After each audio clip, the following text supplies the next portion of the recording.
this is part 4 of lecture 10. So now we know how we look for love, right? We know how to find love, for example, on online dating platforms. But that doesn't give us any information on how relationships actually start and how they develop. And in order to answer that question, we need to start at the very beginning, and that is attraction. When do we find someone attractive? So there's actually quite some literature done on when we find people attractive. And one of the first things that is of course important is how attractive, like physically attractive, we think someone is.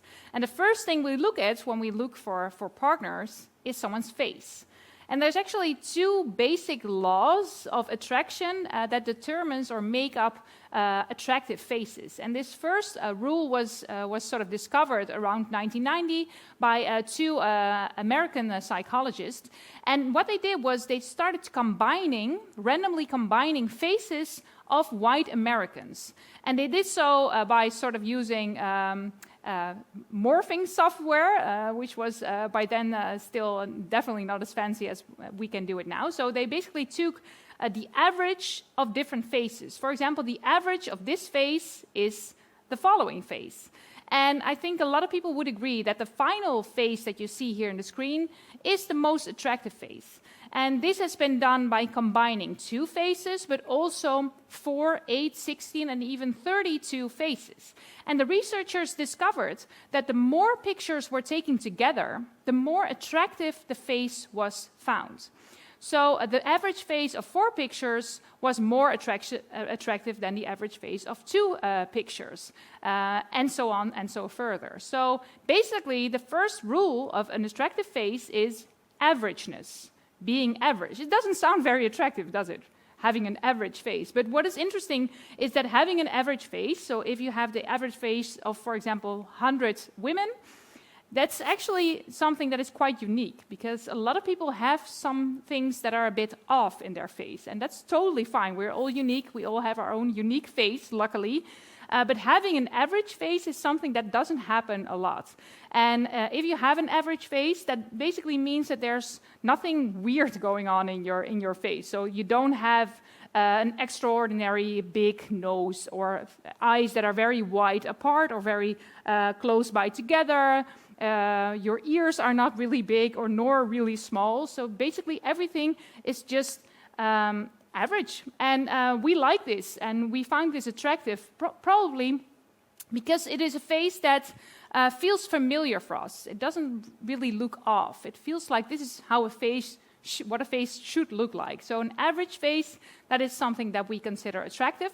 Also, an average face is often symmetrical, and that's already the second rule of attractive faces, is symmetry. I think you've all heard of this rule of attractiveness. So symmetry, if you want to know how symmetrical your own face is, what you can do is sort of place a mirror vertically at the half of your face and just see if one side of your face looks the same as the other side of your face. And if this is the case, then you have a symmetrical face. And here you see 2 famous women that happen to have very symmetrical faces. It's Scarlett Johansson and Halle Berry. You barely even see a difference, right, with the original pictures and left symmetry or right symmetry. So basically, they all look the same. So that's probably also why they are considered very beautiful women. It's not the case, though, that all beautiful women happen to have symmetrical faces. So there's more rules to it. So here, for example, you see 2 beautiful women that do not have symmetrical faces. So you see here Cheryl Cole and Adele, both British singers that do not have symmetrical faces, yet they are still very attractive. So it's not all there is. You know, there's more to attraction than only symmetry. But appearance matters. And that's also why we start talking about it in the beginning of this lecture on attraction. Something we actually already discussed in lecture 4. The moment we are born, we are already very keen on looking at beautiful faces. So young babies have a preference for looking at beautiful faces compared to less attractive faces. And also, this is something that when we grow up, this is also learned. So we are exposed, for example, to role models. that if they are good people, then they also happen to be attractive, like the Disney heroes and princesses. They are all very pretty, very like beautiful, symmetrical, average faces. And the villains are oftentimes way less attractive or sometimes plain ugly. So this is also something, a response that is innate, but also stronger because it's learned. And this leads up to the halo effect that we already discussed in lecture 4. So, okay, beauty matters. It's really important that you consider a person physically attractive. Okay, we know this, we cannot deny it. It's a bit boring, but that's just how we work as human beings.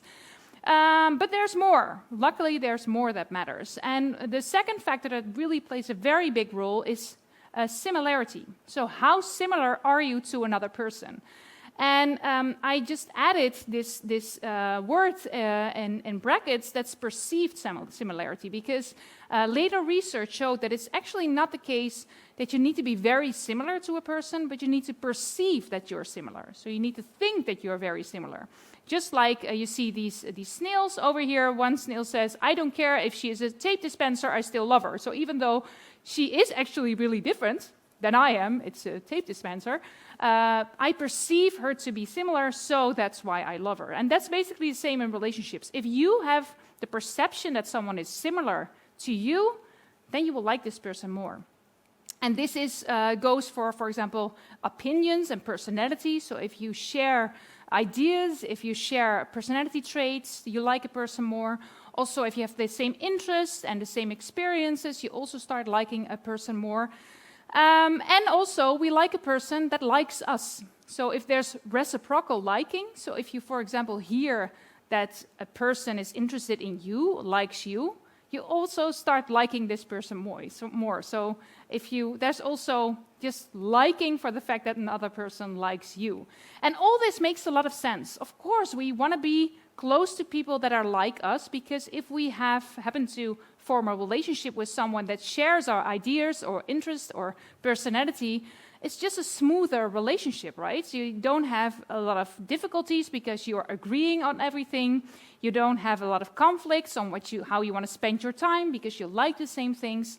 So it's something that makes a lot of sense. And also we know from research that if you start forming a relationship with someone that is similar to you, that's actually a good predictor of the longevity and also the stability of your relationship. So it's good if you form a relationship with someone that is basically like you. So the final reason why we like similar others is because they also match us when it comes to our partner desirability. Each of us, we have a certain desirability as a partner. So how popular basically are you as a romantic partner? And we want to form a relationship, of course, with the best partner around. But we also know that we might not ourselves be the best partner around. And we try to look for others that match us when it comes to desirability. And I think there's a very nice little movie clip that shows just how we start looking for people that match us in our partner worth. So you can take a look. How we decide when to pair up and with whom is a riddle that evolutionary psychologist Douglas Kenrick has tried to solve for decades. If we all just went for good genes, everyone would be unhappy if the guys didn't end up, with Jennifer Lopez or some other fashion model. They would just stop then, and the women would stop if they couldn't get Brad Pitt or some extremely handsome guy. In real life, people have to match up with one another. How does this matching up process work? To find out, Dr. Kenrick gathered 10 men and 10 women from a fairly average range of physical attractiveness and prepared to perform a few experiments in human social dynamics. First, he stripped away as many differences as possible between the guinea pigs by dressing them in identical and sexually neutral outfits. Okay, now you're going to play a sort of a mating game. You all have a number, as you can see. You can't see your own number, but you can see the other people's numbers. Offer your hands to someone, and if they accept it, then you've paired up and you walk back to the back. If the person does not accept your offer, then you'd move on and offer it to someone else. Again, the task being to try to get the highest number that you can and realizing that you have a number on your own head that they are responding to as well.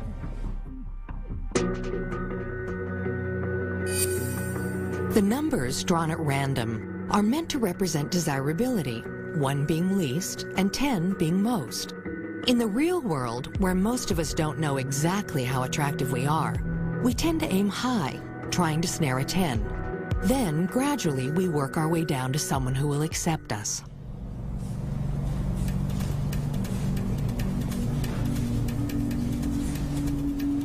Some of the people are trying and not getting paired.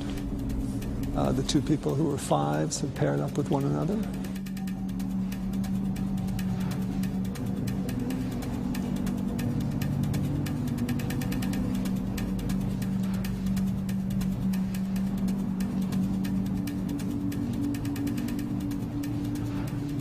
It wasn't like the 10s perfectly matched and the 1s perfectly matched, but you did get a correlation. The people with the high numbers were able to hold back a little bit longer, and they got more offers. The people with the low numbers didn't get any offers. And that's sort of what happens in a real mating pool. The experiment opens a window into the mind of an adolescent who is not yet fully aware of how attractive he or she is. Let's imagine teenagers in a high school. You've got a guy and a girl who are both 10s. Well, what's going to happen to them is they're going to get a lot of offers from the opposite sex, and they're eventually going to have some sense that they have lots of more opportunities. If you're a 5 or a 6, as most people are, they'll let you know. You'll get feedback, basically. This is something we all have to learn, and it can be a painful process. To glimpse a sped-up version of this learning curve, Dr. Kenrick put a microphone on the woman who is ranked number 3 and asked her to narrate her mate selection strategy. I guess everyone's going to start off going to the number 10 guy. 3, 1, 4, 10. Oh, 10 is taken now. Nobody will make eye contact with me. I'm not really used to that. I like that one, yeah. But his number's too low. I can do better. Let's see. 1, no, 7. I could, oh, he's being paired up. I have a feeling I have a very low number because no one's coming over to me at all, or no. Come on. 2, no, I can do better than that. We're running out of numbers. 1, 8. I guess this is all that's left. Okay, I'm stuck with 2.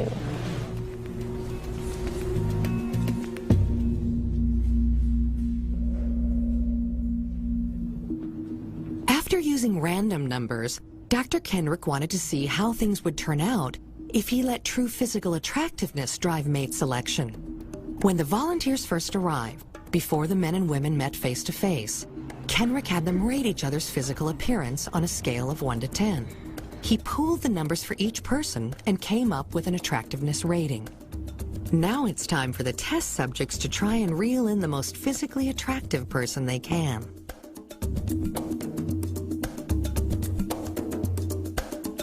We are going to change the rules a little bit, and we're going to begin by asking the ladies to take your head stockings off.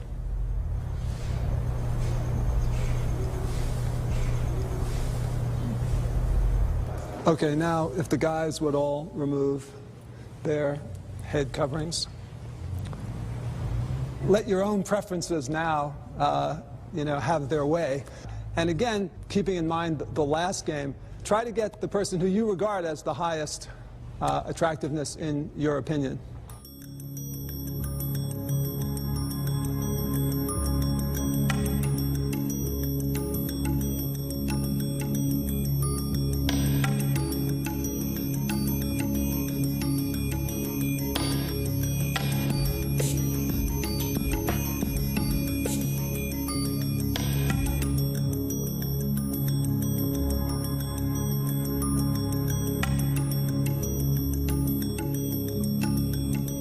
Just as Kenrick expected, each person found a partner within a point or so of themselves.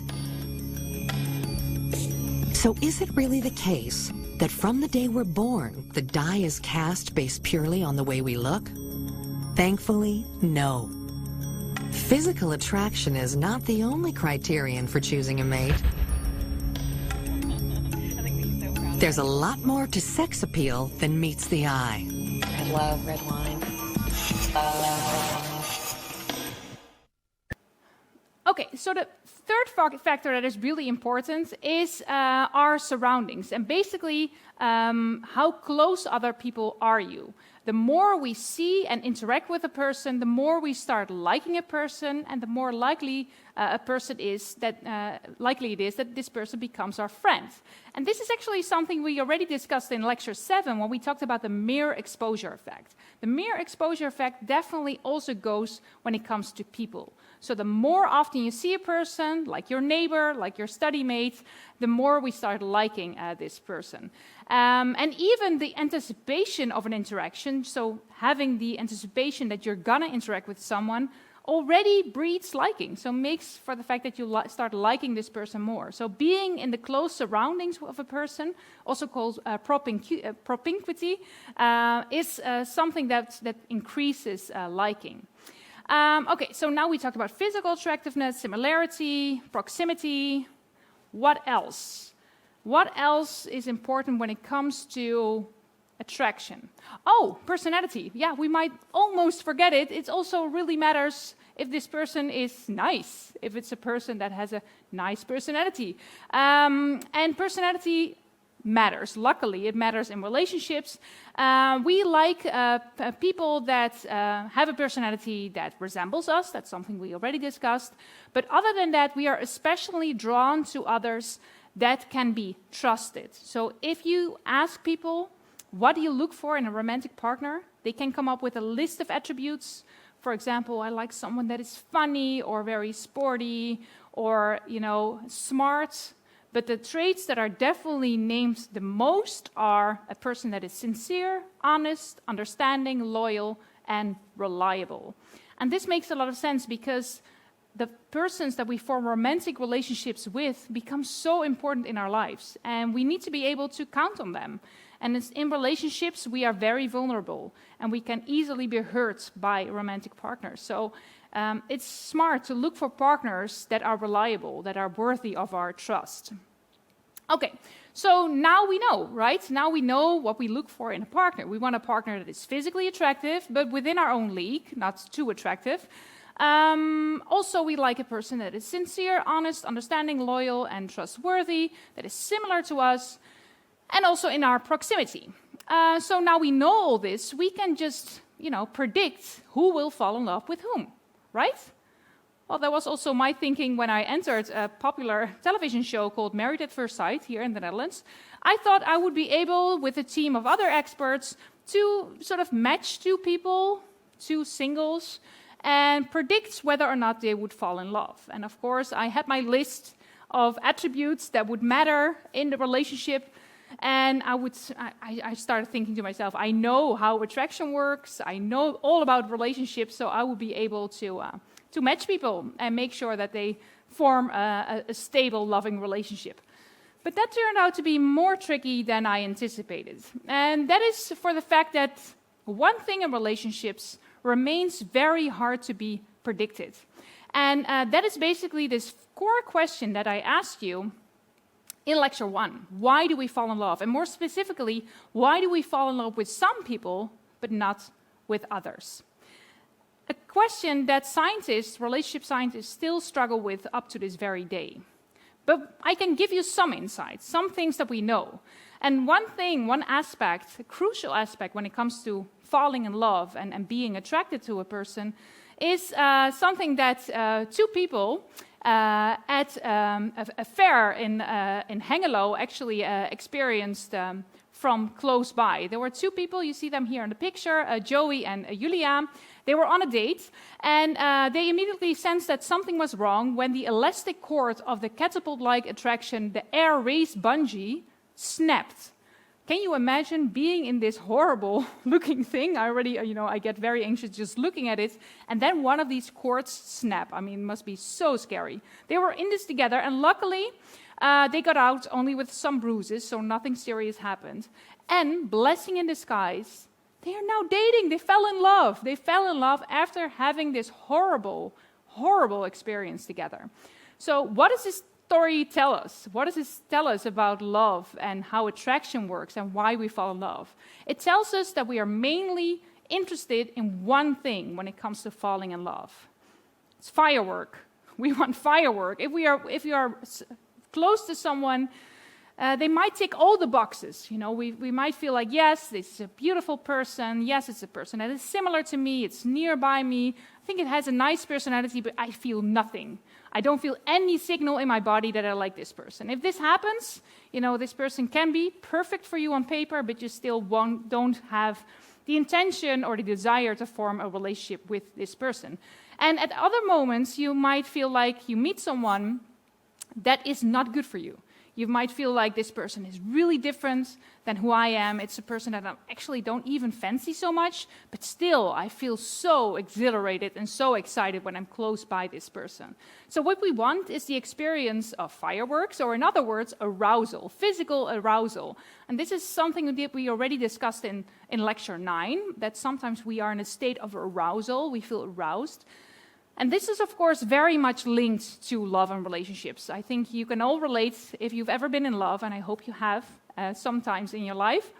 Then if you're really madly in love, you are very nervous. You feel it in your stomach. It's not, you know, that's why they call it butterflies in your stomach. It's a physical experience being in love.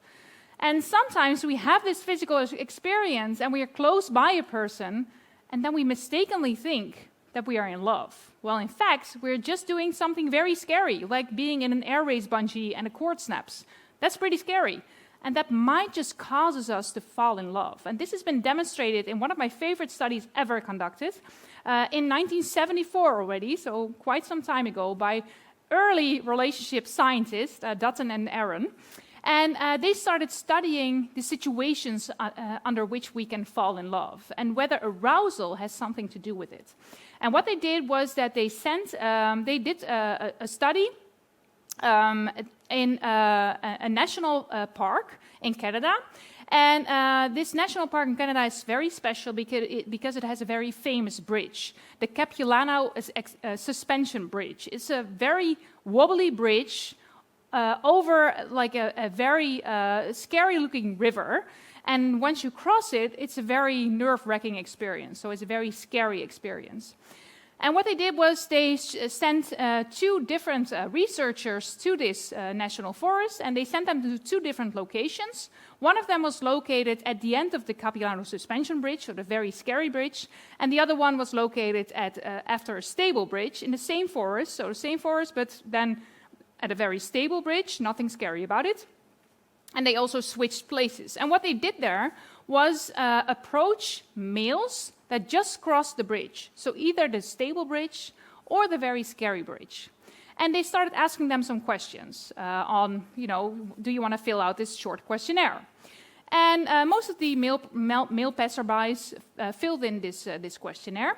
And at the very end of the experiment, the crucial stage of the experiment, the researcher, so either the male or the female, said, so if you want to know something more about the study or you have any follow-up questions, you can call me. This is my number. And what the researchers, Dutton and Aaron, were interested in was how often the participant, the male passersby, would pick up the phone and call the person that they met with the questionnaire. And basically, of course, they were mostly interested in conversations that were not about the experiment, but were on, you know, asking them out on a date, for example. So let me take you to the results of this study. So there's basically 2 different variables in this study, 2 different factors. It's the gender of the researcher, it was a male or a female, and you have the bridge, the stable or the unstable bridge. So here you see the percentage of people, of male passersby, that picked up the phone to call the experimenter. So you see after crossing a stable bridge and being interviewed or approached by a male, you see that approximately 15% of the passerbys called the researcher. already I think that's pretty high percentage. But these conversations were not, interesting in the sense that nothing romantic was going on here.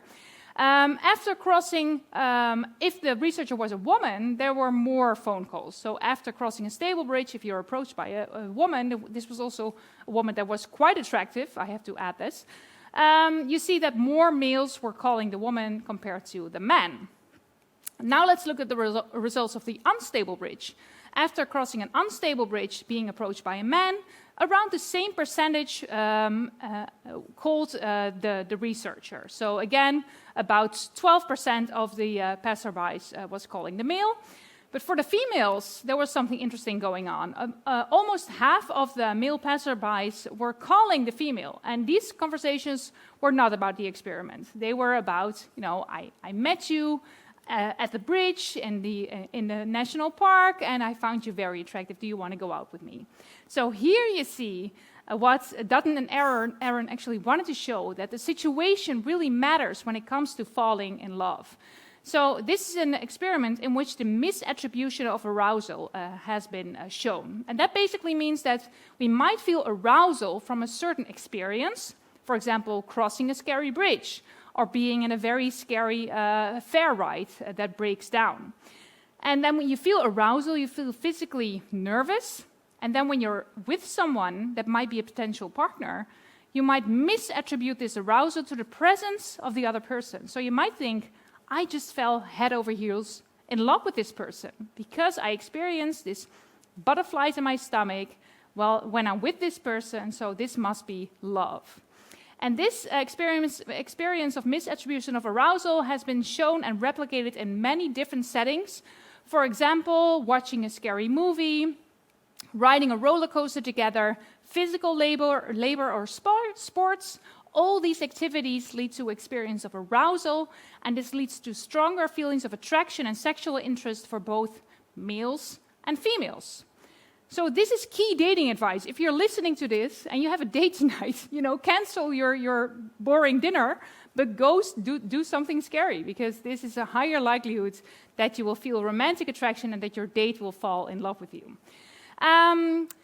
So sometimes you have relationships that are naturally exciting. For example, an affair, or this bad woman or bad guy that you might feel a lot of attraction towards. Or forbidden relationships, like if someone tells you should definitely not be with this person is bad for you, or you're not allowed to see this person. This is also very, very exciting, right? So all these secret relationships or forbidden relationships lead to a lot of excitement, and that's why we like them so much. But I think it's very important to keep in mind that oftentimes this is also misattribution of arousal. For example, that people have an affair, and then this is something that they feel like, I'm falling in love with my mistress because, this person just matches me so well. And then they end their original relationship to start a relationship with a person that they had an affair with, just to, after a couple of weeks, notice that now, it's not so exciting anymore. It's not a secret anymore. And then all of a sudden they have a lot of regrets because they feel like, oh my God, I actually had a very good relationship going on.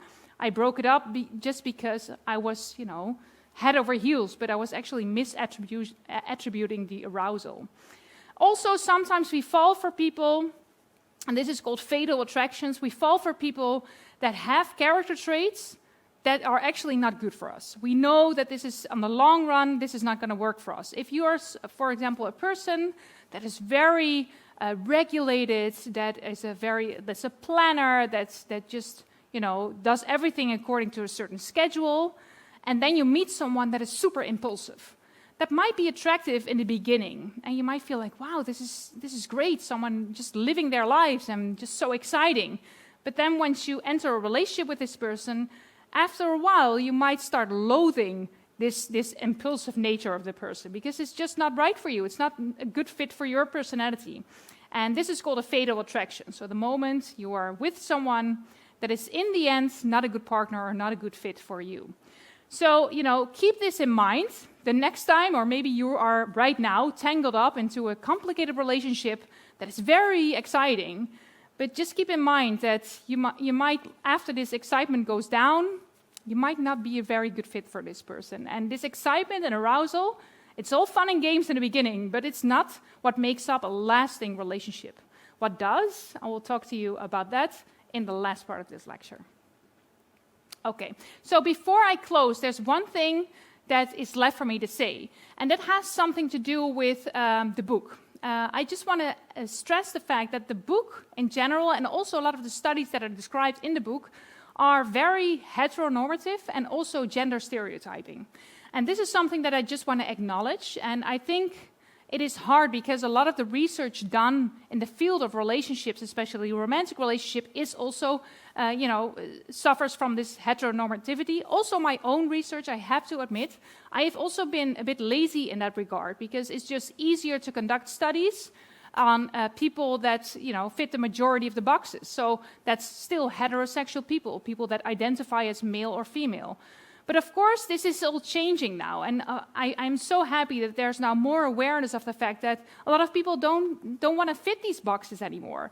I did my very best in this lecture to talk about, and I will also do this in the final part of the lecture, to talk about studies that are definitely applicable to everyone, that is applicable to, for everyone, even though you don't identify as heterosexual, as male, or as female.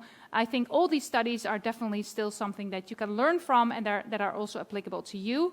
But I just want to tell you this, and also when you're reading the book, you might come across some studies that are really particularly non-inclusive. For example, studies on what type of face a male person is attractive to, or what type of face a female person is attractive to, and also how evolution can explain sex differences. And I think this is just old-fashioned, and the book shouldn't have gone there, and I am not discussing these studies. I will also not test you on these studies, because I think we should do better as a field, and also, as publishers of books, to be and try to be more diverse and more inclusive. So I just want to say that before I close this part of the lecture. Thanks.